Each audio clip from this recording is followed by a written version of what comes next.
There has been a surge in alarming news regarding controversies of vaccine use as well as disease outbreaks with the recent NCOV scare. This has created a distrust of medical therapies and a damage to the public health image. There are many diseases that can be prevented with vaccinations. In this video, we are going to discuss common skin ailments afflicting unvaccinated children such as measles and chickenpox. Chickenpox or varicella is caused by varicella zoster virus. VZV is transmitted via airborne droplets and direct contact with an incubation period of 2 weeks. VZV enters through the mucosa of upper respiratory tract and oropharynx. VZV then infects the tonsillar T cells. This is followed by local replication of the virus in URT and oropharynx. T cells then disseminate the virus via blood and lymphatics, resulting to primary viremia. The infected T cells will carry the virus to reticuloendothelial system and skin, where innate immune responses such as interferon release and activating NK cells and developing VZV-specific immune responses initially delay the viral replication and rash formation. Subsequently, the viral replication overwhelms host defenses, resulting to secondary viremia. The virus then circulates in mononuclear leukocytes, primarily lymphocytes. This will lead to prodromal symptoms such as 2 to 3 days of fever, chills, malaise, headache, anorexia, severe backache, sore throat, and dry cough.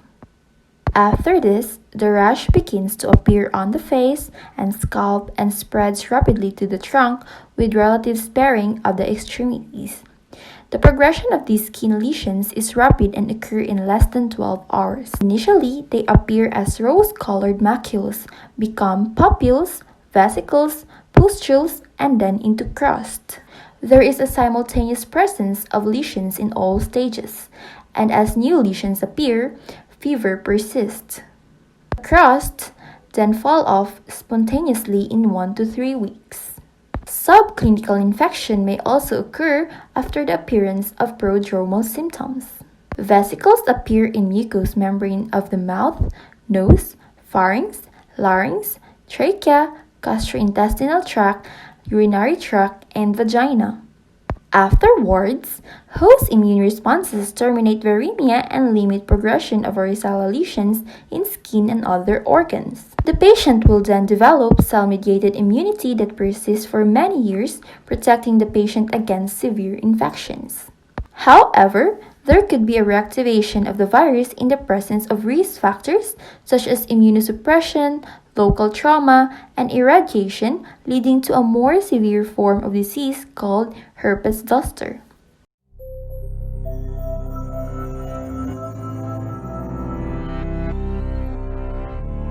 Another disease that is rampant in our country is measles. Rubiola, also known as measles, is a highly contagious viral disease caused by Measles virus. The virus is transmitted via droplet, airborne, and direct contact, and it has an incubation period of 1 to 10 days. Measles virus enters through the respiratory tract. It infects the mucociliary epithelium or alveolar space. It may also enter through the conjunctiva and invade the space between the cornea and eyelids. It then binds to the dendritic cells and infects the CD150 lymphocytes. These cells will spread the virus to the regional lymph nodes by way of lymphatic systems. The virus then enters the bloodstream and spreads hematogenously, resulting to primary viremia. The virus continues to replicate in the epithelial cells and reticuloendothelial system, resulting to secondary viremia and disseminate throughout the body. Persons with impaired cellular immunity may develop giant cell pneumonia. After the virus has spread throughout the body, the infection starts, resulting to activation of natural killer cells and increased production of antiviral proteins. This is followed by the prodrome period that occurs in the 8th to 12th day. Patient will experience fever and malaise, followed by cough, coryza, and conjunctivitis. On the 13th to 14th day, Koplik spots appear. On the 14th to 15th day, maculopapular rashes erupt. This spreads centrifugally. There will also be depressed responses to unrelated antigen, leading to immune suppression that results to enhanced susceptibility to secondary infection such as pneumonia, diarrhea, and otitis media. The decrease in responses could also suppress the delayed type hypersensitivity response and impair the cellular and hormonal responses to new antigens. Activation of natural killer cells and increased production of antiviral proteins will also result to periventricular demyelination that could induce immune responses to myelin-basic proteins via molecular mimicry, causing serious complications involving CNS.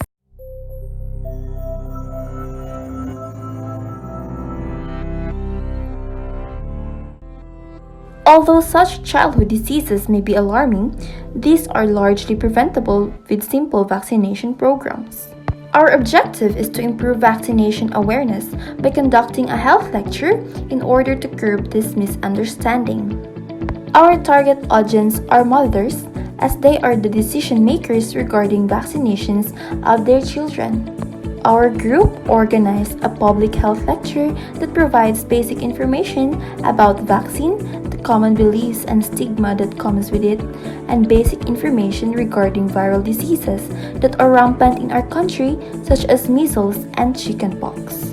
We also held a mini Q&A portion to make it more interactive and also to answer some confusions with the said topic. To further facilitate the spread of information, we provided flyers for the families as well.